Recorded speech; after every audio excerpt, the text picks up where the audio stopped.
زه غواړم د پناهندګۍ او د مهاجرت په هکله باندې 14 مهم موارد چې یو کس باید قبول شي هغه تاسو سره شریک کړم. خو تاسو مهرباني وکړئ زما یوټیوب چینل سبسکرایب کړئ چې دلته ادرس تاسو زما د ټیک ټاک په بایو کې هم لیدلی شئ، ځکه ډیر مهم موارد چې زه کله نشروم قانون لیکم نو هغه په ټیک ټاک کې نه کیږي. ټیک ټاک خپل پالیسیان لري چې هغه ویډیوګانې د منځه وړي او زه نشم کولی چې د 1 ساعت ویډیو او یا هم د 1 ساعت نه ډیر ویډیوګانې تاسو ته اپلوډ کړم ترڅو تاسو د هغې په استفادې سره د وکیل ډیر مصارف چې دي دلته په اروپا کې زه پوهېږم چې هره دقیقه باندې باید تاسو 15 یورو ورکړئ چې په ساعت کې ډېرې پیسې کیږي او هغه د موږ افغانان توانایي نه لري. نو زه غواړم چې دا خدمت تاسو ته په وړیا ډول باندې ترسره کړم، خو هغه په یوټیوب کې زه کولی شم، ځکه هلته ځان لیکلی شم او هم تاسو ته ویډیو پرېښودلی شم.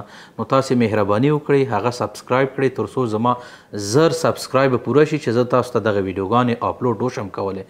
ترڅو چې 1000 سبسکرایب نی زه دا کار نشم کولی، خو ما 12 ویډیوګانې 14 ویډیوګانې چې تاسو ته آماده کړي دي چې د هغه تعداد د 1 ساعت څخه نیم ساعت څخه ډیر دی، هغه په دې هکله باندې دي چې څنګه تاسې خپل د قبولې اسانه لاره کوم یو دی، څنګه باید خپل کیس جوړ کړئ، په انټرویو کې تاسې کوم موارد باید ووایئ، د انټرویو کوم موارد مهم دي، هر کیس لپاره انټرویو باید مشخص دی، هر کیس لپاره ما مختلف انټرویوګانې آماده کړي تاسو سره.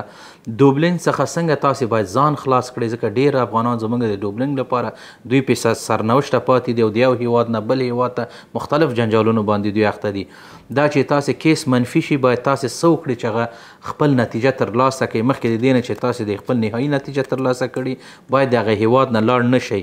کوم ضروري اسناد دي د کیس د اثبات لپاره او دې تر څنګه خپل هویت تاسې ثابت کړئ، که چیرې تذکره او پاسپورټ نه لرئ.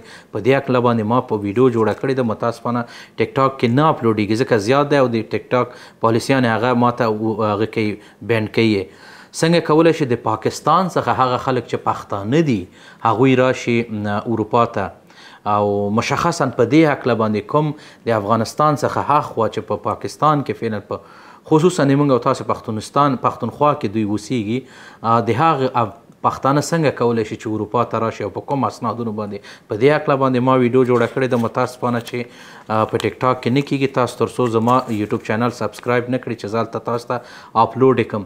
او بل موضوع که چیرې د دیپورتۍ په خطر کې یاستئ باید څه وکړئ چې دغه خطر مخه ونیول شي او د کار له طریق نه او همچنان د کورنۍ له طریق نه څنګه اروپا ته راتللی شي. په دې هکله باندې ما هم تاسو ته ویډیو جوړه کړې ده. ډیره مهمه بله موضوع چې موږ ډیر کادرونه لرو، پوه خلک لرو، په هم دې خواته هم موږ اخواته د مرز څخه چې زموږ پښتانه دي او یا زموږ دري ژبې ورونه دي او یا نور خلک دي د هر ملیت څخه چې دوی د تحصیل له طریق نه څنګه کولی شي چې راشي دلته کار وکړي او ویزې ترلاسه کړي او اروپا ته راشي.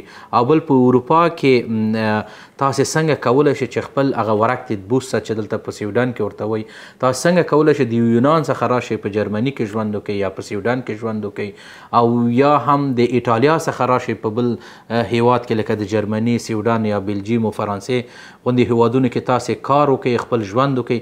دغه څنګه تبدیلولی شي تاسې خپل هغه اقامتونه. په دې ټولو باندې ما ویډیوګانې جوړې کړي دي. مهرباني وکړئ زما ویډیو چینل سبسکرایب کړئ چې زه تاسو ته دا ټول معلومات په وړیا ډول هلته ارائه کړم.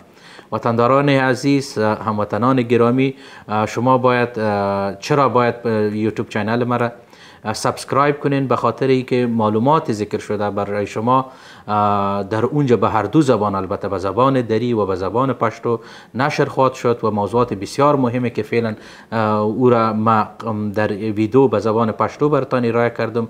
این موضوعات 14 گانه را در اونجا ما ویدیوهایش ساختیم، همراهتان شریک می سازم. تا زمانی که 1000 سابسکرایبر اونجا تکمیل نشه ما توانایی از این ندارم که ویدیوهای 1 ساعته و یا بیشتر از 1 ساعت ما آپلود کنم. دیگه شما لطف فرماین یوتیوب چینل مرا سابسکرایب نماین تا ما بتانم این خدمت به طور رایگان برای شما ارائه بدارم. چیزی که از توان ما است امی است و انشالله شما دریغ نخواهد شد.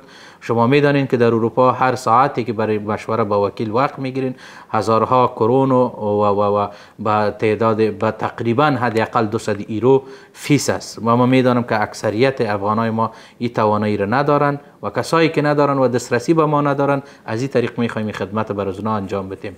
وقت تمامتان خوش. شما را به خداوند میسپارم. الله نگهدار.